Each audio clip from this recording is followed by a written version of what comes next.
Hey everyone, welcome to What Bengal Thinks Today. আমি আজকে আরেকটা নতুন ভিডিও নিয়ে চলে এসেছি। আমাদের জব সিরিজের যে ভিডিওগুলো চলছে এটা তার সেকেন্ড ভিডিও। আজকের জব প্রোফাইলটা হচ্ছে CBI sub inspector, that is central bureau of ইনভেস্টিগেশনে যে সাব ইন্সপেক্টর পোস্টে রিক্রুটমেন্ট হয় সেই চাকরিটার জব প্রোফাইল, সেই চাকরিটার প্রমোশনাল অ্যাসপেক্টস, আজকের দিনে দাঁড়িয়ে তার পে স্কেল কীরকম এবং কোন পরীক্ষার মাধ্যমে সেই পোস্টটিতে সিলেক্ট করা হয়।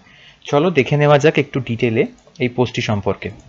খুব ইন্টারেস্টিং একটি পোস্ট, পুরো ভিডিওটি অবশ্যই দেখবে, আশা করছি ভিডিওটি তোমাদের ভালো লাগবে। তার আগে একটা ব্রিফ ইন্ট্রোডাকশন অফ মাইসেলফ। আমার নাম অর্পণ সরকার। Currently আমি মিনিস্ট্রি অফ লেবার অ্যান্ড এমপ্লয়মেন্টে as a group B officer recruited. I have also cleared SSC CGL exam and selected as inspector in Central Board of Indirect Tax and Customs.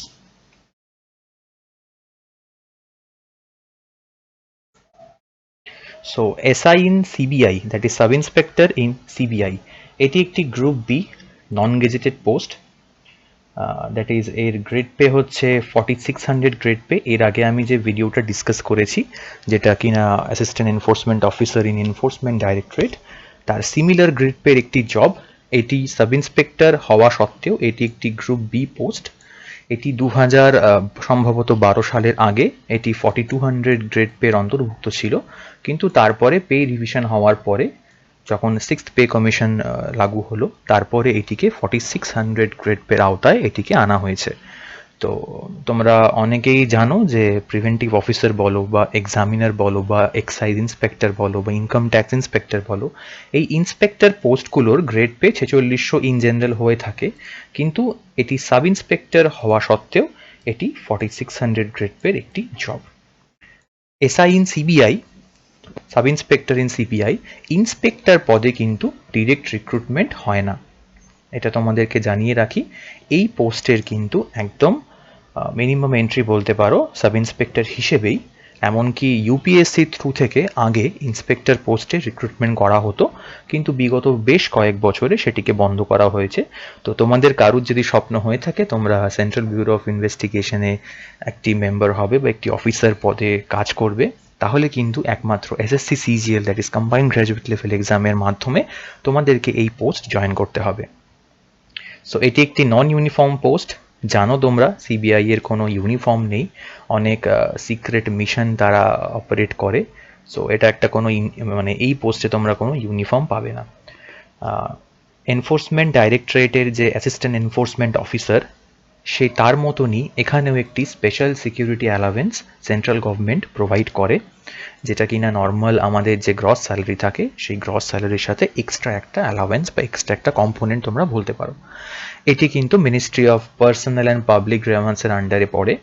তোমরা খুব ভালো করেই জানো IAS, that is Indian administrative service, এই সার্ভিসটা সব থেকে যেটা ভারতবর্ষের একদম বলতে পারো সব থেকে প্রেস্টিজিয়াস জব, এই জবটাও কিন্তু এই মিনিস্ট্রির আন্ডারেই পড়ে। সো এর হেডকোয়ার্টার হচ্ছে নিউ দিল্লিতে। Total SI in CBI, CBI এর কিন্তু টোটাল 7খানা ডিভিশন।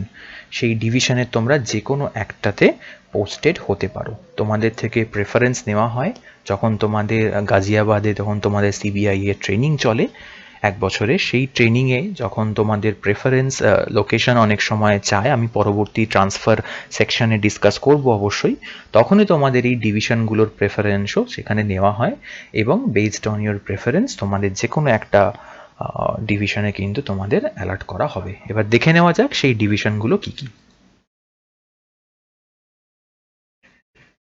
দেখো টোটাল এখানে 7খানা ডিভিশন আছে টোটাল।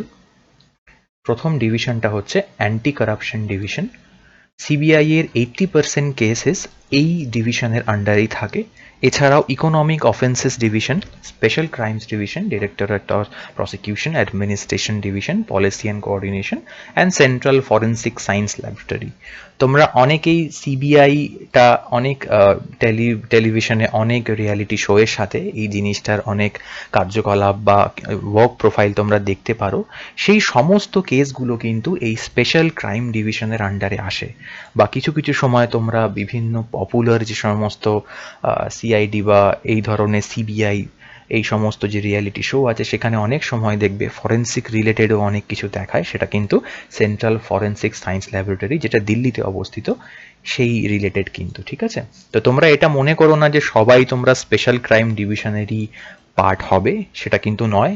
আমি অলরেডি বললাম 80% কেসেস কিন্তু অ্যান্টি কারাপশন ডিভিশনের আওতায় আসে, কিন্তু হ্যাঁ, তোমরা ঘুরিয়ে ফিরিয়ে কোনো একটা ডিভিশনে নিজের চাকরি জীবন অতিবাহিত করবে অবশ্যই। এবারে আসা যাক কোন এক্সাম থেকে এই চাকরিতে তোমরা সিলেক্ট হবে। এটি SSC combined graduate level exam, যেটা স্টাফ সিলেকশন কমিশন প্রত্যেক বছর নিয়ে থাকে। সেই এক্সামের মাধ্যমে এই পোস্টেতে রিক্রুটমেন্ট হয়। এটা একটা online based examination, 3 tyre examination, that is tyre 1 যেটা প্রিলিমস, টায়ার 2 যেটাকে আমরা মেন্স বলি, এবং টায়ার 3 যেটা হচ্ছে ইংলিশ ডেসক্রিপটিভ পেপার। টায়ার 4ও একটা আছে যেটাকে সিপিটি বা কম্পিউটার প্রফিসিয়েন্সি টেস্ট বলে, কিন্তু এটিও এনফোর্সমেন্ট ডাইরেক্টরেটের অ্যাসিস্ট্যান্ট এনফোর্সমেন্ট অফিসারের মতন টায়ার 4-এর এর কোনো রিলিভেন্স নেই। So tyre 1, tyre 2 and tyre 3 এই তিনটের কম্বাইন্ড মার্কসই কিন্তু তোমাদের ফাইনাল সিলেকশন করাবে এই পোস্টের জন্য। এলিজিবিলিটি ক্রাইটেরিয়া একদম সেম, গ্র্যাজুয়েশন, এক্সামের নামেই আছে combined graduate level. Age limit 30 বছর ফর আনরিজার্ভড ক্যাটাগরি, রিজার্ভ ক্যাটাগরির জন্য কিন্তু তোমরা কিছু রিল্যাক্সেশন পেয়ে যাবে।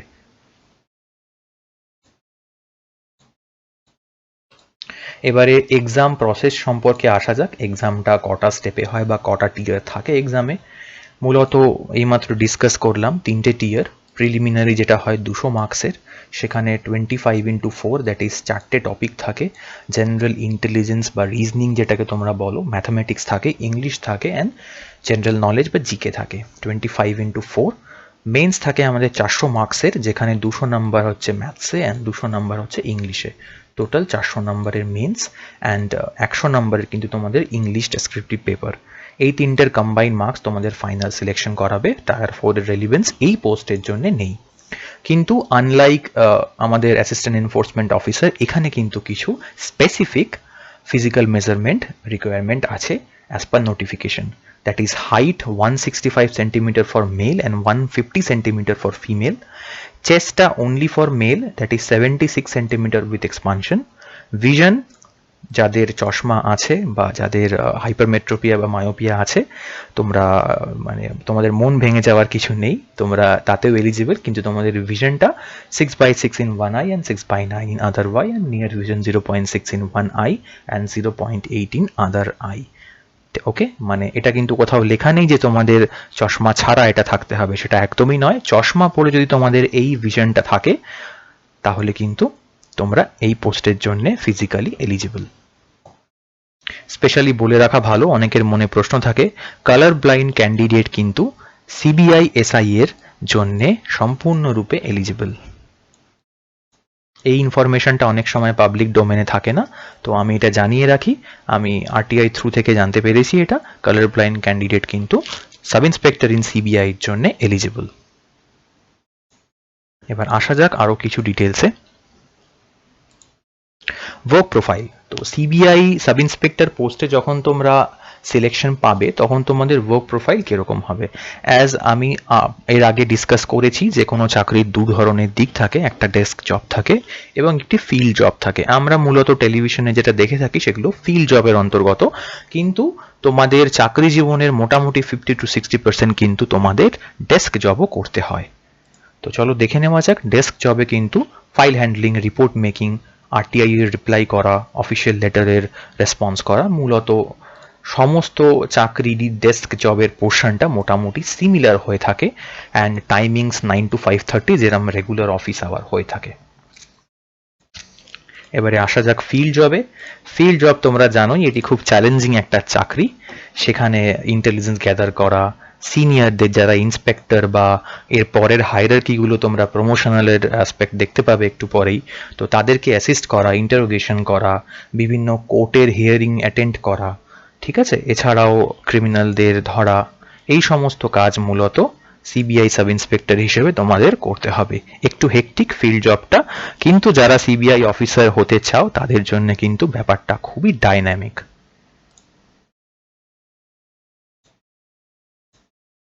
এবারে আসা যাক প্রমোশনাল অ্যাসপেক্ট সম্পর্কে। যদি তোমরা সাব ইন্সপেক্টর ইন সিবিআই পোস্টে সিলেক্টেড হও through SSC combined graduate level examination, তাহলে তোমরা জয়েন করবে অ্যাজ আ সাব ইন্সপেক্টর পোস্টে। 4600 গ্রেড পের এটি একটি 4600 গ্রেড পের এটি একটি পোস্ট।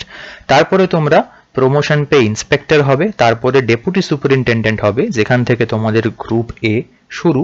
এখানে বলে রাখা ভালো, বাকি সমস্ত চাকরির প্রোফাইলগুলোর মতন এখানে কিন্তু গ্রুপ এ তে ইউপিএসসি বা সিভিল সার্ভিস এক্সামিনেশন থেকে কিন্তু ডাইরেক্ট রিক্রুটমেন্ট হয় না। তারা আইপিএস অফিসার যারা, তারা পরবর্তীকালে ডেপুটেশনে অ্যাডিশনাল সুপারিনটেন্ডেন্ট বা সুপারিনটেন্ডেন্ট পোস্টে তারা কিন্তু ডেপুটেশনে জয়েন করে। এখানে কিন্তু ইন্সপেক্টর বা ডেপুটি সুপারিনটেন্ডেন্ট পোস্টে, ডিএসপি পোস্টে কিন্তু ডাইরেক্ট রিক্রুটমেন্ট হয় না। ডাইরেক্ট রিক্রুটমেন্ট কিন্তু এসএসসি সিজিএল এক্সামের থ্রু থেকে সাব ইন্সপেক্টর পোস্টেই হয়ে থাকে।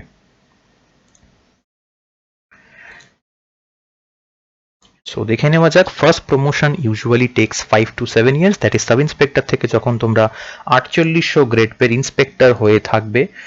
বাকি এটা আবারও আমি বলে রাখছি, বাকি সমস্ত চাকরির ইন্সপেক্টর কিন্তু 4600 গ্রেড পের হয়ে থাকে, কিন্তু সিবিআই ইন্সপেক্টর কিন্তু 4800 গ্রেড পে একটি গ্রুপ বি গেজেটেড পোস্ট।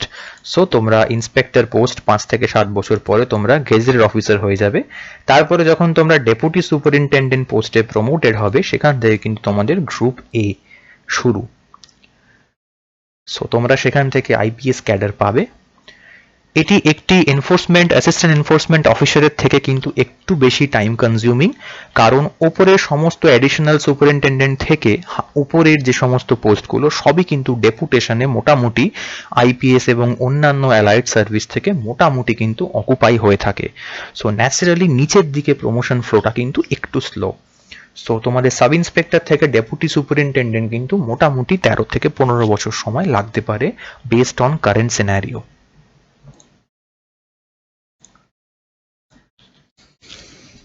এবারে আসা যাক ট্রান্সফার সম্পর্কে। দেখো, মেইনলি 50% সাব ইন্সপেক্টর কিন্তু দিল্লিতে যে হেডকোয়ার্টার আছে সিবিআই, সেখানেই পোস্টিং পায়, এবং বাকিরা কিন্তু যে কোনো জায়গায়, এটা যেহেতু অল ইন্ডিয়া ট্রান্সফার পলিসি, আমি আমার আগের ভিডিওয় তোমাদের সাথে ডিসকাস করেছি, দ্যাট ইজ সিবিআই বলো, তারপর এনফোর্সমেন্ট ডাইরেক্টরেট বলো, বা তোমরা যদি ন্যাশনাল ইনভেস্টিগেশন এজেন্সি বলো, এনআইএ বলো, এই সমস্ত চাকরিগুলো কিন্তু কমিশনারেটের মধ্যে থাকে না, এগুলো কিন্তু অল ইন্ডিয়া ট্রান্সফার পলিসি থাকে এই চাকরিগুলোর। তো সুতরাং তোমাদের যে কোনো স্টেটে কিন্তু পোস্টেড হতে পারে। এখানে একটি তথ্য তোমাদের বলে রাখি, যেটা হয়তো তোমরা কোনো ভিডিওতে শুনতে পাবে না, সেটা হচ্ছে তোমরা যখন সিবিআই একাডেমি গাজিয়াবাদে যখন তোমরা ট্রেনিং নেবে, সেইখানে কিন্তু প্রত্যেক অল্টারনেট ইয়ারে প্রত্যেক যেই ব্যাচ পাস আউট করে তাদের কাছে কিন্তু তাদের স্টেট প্রেফারেন্স নেওয়া হয়। এটা কিন্তু কোনো রুলের মধ্যে পড়ে না, কোনো বছর এটা নেয়, আর কোনো বছর যদি সেটা নিয়ে থাকে পরের বছর কিন্তু তারা র্যান্ডম ভাবে স্টেট অ্যালোকেট করে। তো তোমরা যদি একটু ফলো করে নাও যে কোন বছরে র্যান্ডম ভাবে অ্যালোকেট করা হয়েছে, তো হাই প্রবাবিলিটি থাকে তার পরের বছরটা কিন্তু তোমাদের থেকে স্টেট প্রেফারেন্স নেবে, এবং ওই স্টেটে যদি ভ্যাকেন্সি থেকে থাকে তাহলে হয়তো তোমরা কিছু বছরের জন্য নিজেদের হোম স্টেটে আসতে পারো।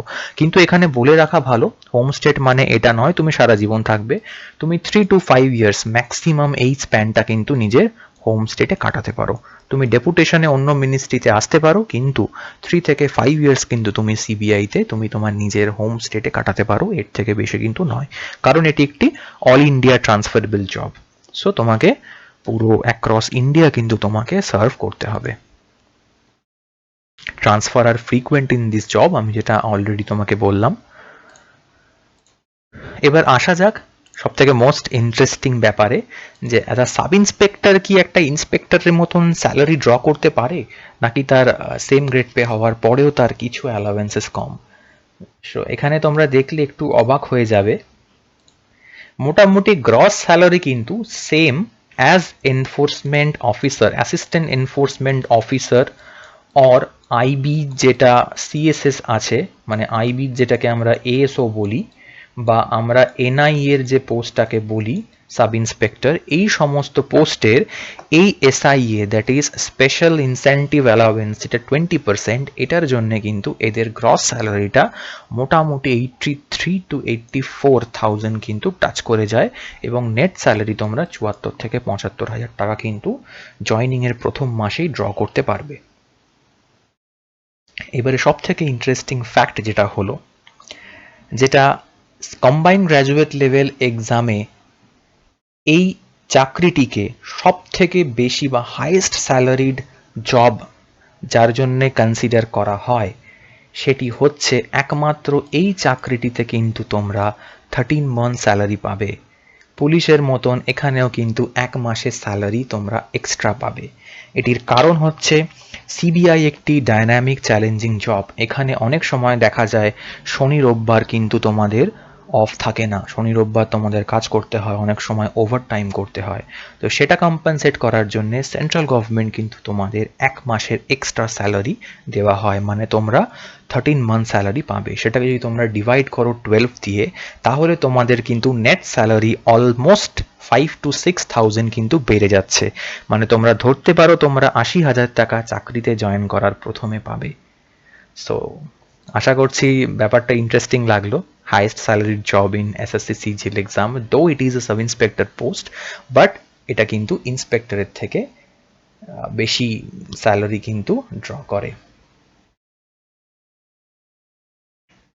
এবার আসা যাক পার্ক সম্পর্কে। Very high salary as already discussed. Power, CBI SI এর পাওয়ার সম্পর্কে আমি আশা করছি তোমাদের আলাদা করে কিছু বলবো না, তোমরা রোজই নিউজে দেখতে পারো। ভারতের সব থেকে বড় ইনভেস্টিগেটিং এজেন্সি। তোমাদেরকে বলে রাখা ভালো, যখন কোনো কেস এনফোর্সমেন্ট ডাইরেক্টরেটকে দেওয়া হয় বা এনআইএকে দেওয়া হয়, সেটি কিন্তু মূলত প্রথমে সিবিআই ইনভেস্টিগেট করে। সিবিআই ইনভেস্টিগেশন করার পরে যদি দেখে সেটাতে কোনো মানি লন্ড্রিংয়ের কেস আছে, তখন কিন্তু সেটা ইডি কেসে ট্রান্সফার করে। বা যদি দেখে সেটার কোনো টেরোরিজম রিলেটেড কোনো অ্যাক্টিভিটি আছে, তখন কিন্তু সেটাকে এনআইএ বা আইবিতে ট্রান্সফার করে। তো বলে রাখা ভালো, সিবিআই কিন্তু আমাদের কান্ট্রির prime investigating agency. So social power সম্পর্কে আলাদা করে কিছু বলার নেই। সব থেকে ইন্টারেস্টিং ব্যাপার হলো অ্যাক্সেস টু কারেক্ট ইনফরমেশন। তোমার কাছে কিন্তু সব থেকে কারেক্ট ইনফরমেশনটার অ্যাক্সেস থাকবে যদি তুমি অ্যাজ আ সিবিআই অফিসার কর্মরত হয়ে থাকো। ডাইনামিক ওয়ার্ক, হেক্টিক ওয়ার্ক, যাদের ফিল্ড ওয়ার্ক পছন্দ, যাদের চ্যালেঞ্জেস পছন্দ লাইফে, তাদের এই চাকরির থেকে বেস্ট চাকরি কিন্তু নেই। Meeting with high rank officials, বড় বড় অফিসিয়ালসের সাথে তোমরা দেখা করতে পারবে। বিভিন্ন হায়ার অফিসিয়ালসের যে সমস্ত কেসেসগুলো থাকে, তোমাদের কিন্তু সেই সব নিয়ে ডিল করতে হবে। তো সিবিআই এসআই সম্পর্কে মোটামুটি আমি তোমাদের সংক্ষেপে সব কিছু আশা করছি বলতে পারলাম। তোমাদের যদি এর পরেও কোনো ডাউটস থেকে থাকে, তোমরা অবশ্যই কমেন্টে আমাকে জানিও। ভিডিওটা যদি তোমাদের ভালো লেগে থাকে, অবশ্যই লাইক করো, শেয়ার করো, সাবস্ক্রাইব করো, যাতে তোমাদের ফেলো অ্যাসপিরেন্টরাও এই চাকরিটা সম্পর্কে সঠিক তথ্য জানতে পারে। কারণ এই ধরনের তথ্য ইন জেনারেল বেঙ্গলি মিডিয়ামে, বেঙ্গলি প্ল্যাটফর্মে কিন্তু নেই। সো আশা করছি তোমাদের ভিডিওটা ভালো লাগলো। কোনো কোয়ারি থাকলে, এই রিলেটেড কোনো কোয়ারি থাকলে, অবশ্যই আমাকে তোমরা কমেন্ট বক্সে লিখে জানিও। এবং পরবর্তী ভিডিওতে আরও নতুন নতুন কিছু জব প্রোফাইল সম্পর্কে আমি ডিসকাস করব। টিল দেন তোমরা ভালো করে প্রিপারেশান নাও, যাতে বেঙ্গল থেকে এই সমস্ত চাকরিগুলোতে রিপ্রেজেন্টেশনটা বেশি আসুক। এবং স্টে টিউনড আমার পরবর্তী ভিডিওর জন্য। Thank you.